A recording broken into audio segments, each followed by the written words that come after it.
Did you ever imagine, did you ever think this time last year that we would be living in a very different world this Christmas? And the answer to that, I would think, is simply no.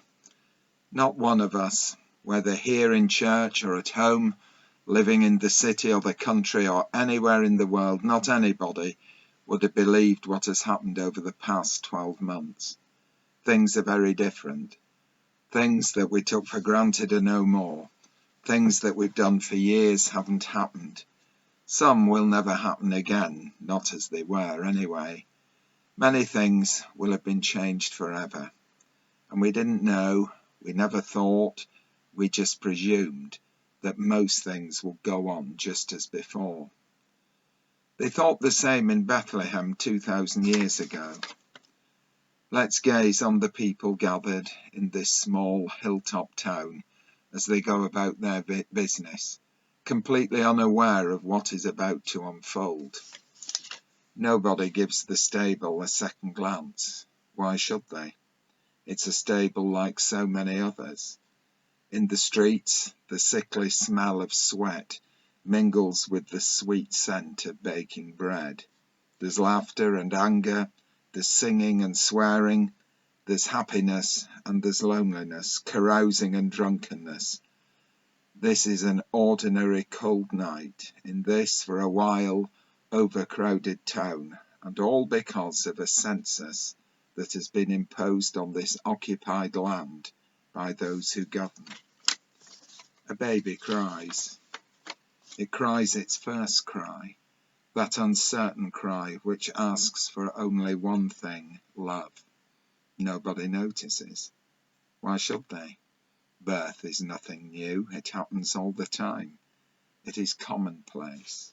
Who would ever imagine that this birth would be any different? Nobody. Nobody except, perhaps, this child's young mother. She knows, she feels it in her heart, that this child will somehow be different.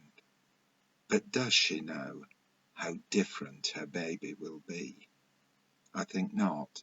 How could she? As she looked down into the face of her child, she could never really have imagined that she was gazing into the face of God. And when her baby breathed its deep breath of life, its first breath of life, how could she know that this was the breath of God? How could she know? How could she imagine that the tiny hand that clung to her finger carried the fingerprints of God, so that whatever and whoever those hands touched would be touched by God? And how many would be touched by those hands, feel their touch, those hands that would one day be pierced through with metal? How could she know? How could she know that on this night, in this stable, that God was born as one of us? If anyone knew, she did. She was his mother, but not even she could possibly imagine just what this child would grow up to bring to the world and to change it forever. How could she know? But we know so much.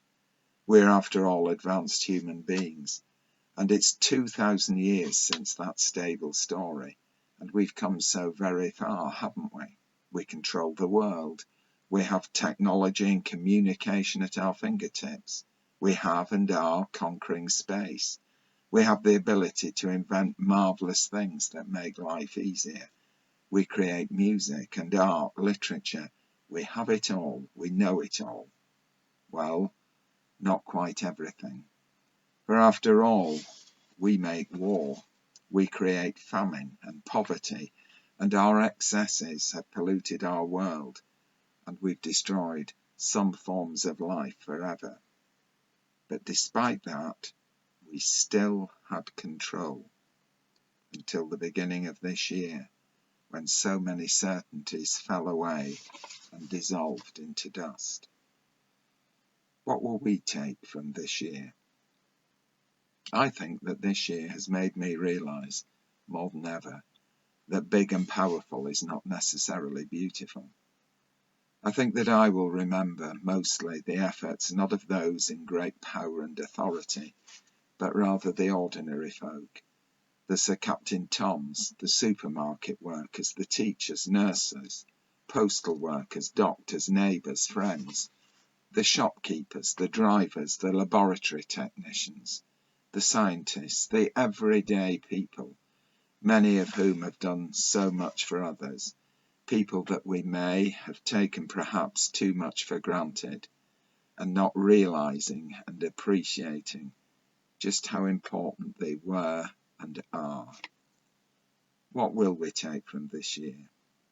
I think I will take perhaps the importance of people, just speaking with people, with family, friends and strangers.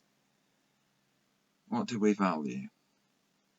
Again, I value people, the warmth of contact with family, friends and those strangers, those people we have yet to meet. And what have we learned?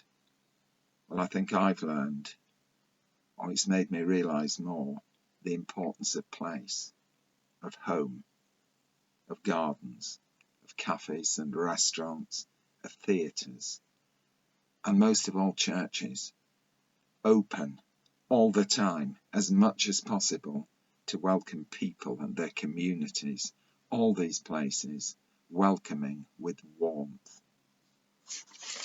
What do we really know? What do we really know? This year, the mystery of the Christmas story seems to be more important than ever. Somehow the connection between the unknowing of the people of Bethlehem mirrors the uncertainty, the unknowing of our own time.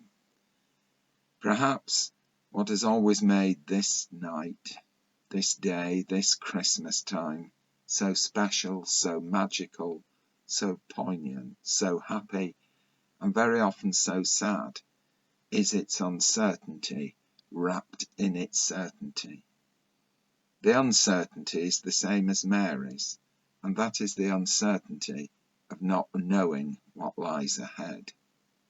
And the certainty is the same as Mary's certainty, in knowing that this night, this Christmas, all Christmases are filled with God's touch, as God reaches across 2,000 years to touch each of us and to remind us of the wonder, the beauty, the simplicity, the gentleness and the mystery which is Christmas.